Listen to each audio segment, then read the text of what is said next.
L'actualité internationale sur Prestige TV que nous démarrons au Soudan où la situation a été au cœur d'une réunion du Conseil de sécurité de l'ONU à New York, réunion à la demande du gouvernement soudanais qui accuse notamment les Émirats arabes unis de soutenir les paramilitaires des forces de soutien rapide contre lesquelles il est en guerre depuis plus d'un an. Les membres du Conseil se sont dit inquiets de la situation sur le terrain, en particulier sur le plan humanitaire. El Fasher, capitale de la région du Darfour Nord, était jusqu'à il y a peu épargnée par la guerre qui oppose l'armée du général Burhan aux paramilitaires des FSR commandés par le général Hemeti. Mais depuis 2 semaines, les bombardements et les affrontements se rapprochent. Les membres du Conseil ont appelé les FSR à mettre fin au siège imposé à El Fasher.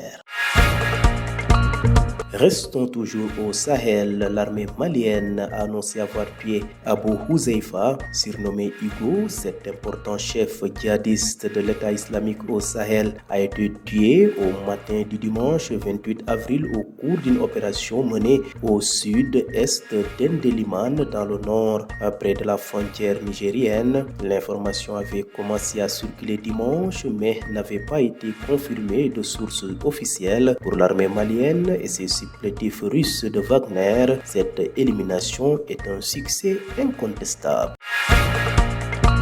Bouclons ce rapide survol de l'actualité internationale en France à l'occasion des 60 ans de relations diplomatiques entre la France et la Chine. Le président Xi Jinping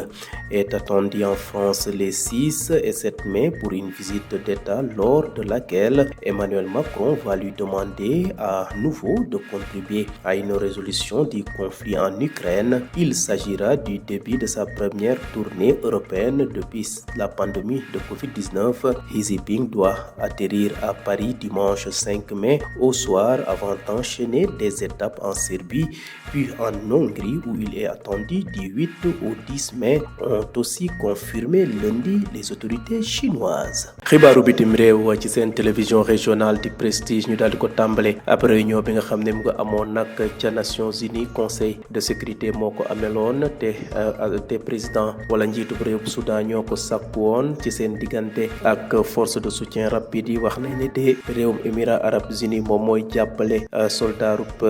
FSR yi nga xam ne ñooy xeex ak nguur ga te xeex ba jamono yi toll ci ba mu dooree daal boobu ak léegi toll na ci benn at. ñi nga xam ne nag ñooy membre conseil de sécurité des nations unies ñu ngay am njàkkare ci li nga xam ne moo jëm ci tumuranke askan ba fi nga xam ne moom mooy Soudan, fi nga xam ne de mooy El Fasher di capitalub Darfour Nord. nekkoon na ci jamono yooyu de li nga xam ne rëccoon na ci xeex ba, waaye jamono yi daal gis nañ ne force de soutien rapide yu général Hemeti ñu ngi koy bugg a song amal fa ay xeex ba tax na nag ki nga xam ne mooy général Burhan sàkk woon rek ci conseil de sécurité des nations unies ñu def li nga xam ne mooy waxtaan fexe ba daal Émirats arabes unis génnee loxoom ci li nga xam ne mooy xeex ba dox seen diggante ak waa FSR ca réewum Soudan. ñu gis ne nag ñaari semaine a ngi nii ay bombardement ak ay xeex ñu ngay wéy di jege fi nga xam ne mooy El Fasher ba tax na nag membre du conseil des nations unies wax nañ ne daal na waa FSR yooyee daal di arrêté xeex ba nga xam ne ñu ngi koy def te jëmale ko fi nga xam ne moom mooy capitalub Darfour Nord di El Fasher. des ba léegi ci goxub Sahel waaye dem ca Mali de armée ba wax na ne daal dinañu faat ki nga xam ne moom mooy Abu Huzaifa. Xabisu Huzaifa moomee ñu koy daggantale Hugo nekkoon na nag njiitub jihadiste bu ràññeeku bokk ci état islamique bu Sahel. daal dinañ ko faat ci dimanche yemoon ak 20 ci weeru avril ginnaaw du ñoon amal ab opération ca fa nga xam ne mooy bëj Saalum jàpp bëj penkub gox bu ñuy wax Endeliman ca bëj gannaarub diggante seen frontière ak réewum Niger. information ba nag bu mu amee jotoon nañ caa doon àddu ndànk-ndànk waaye desoon na leer ba tax na nag armée malienne ca mujjantal bi daal dina def confirmation officielle ci li nga xam ne moo jëm ci faatub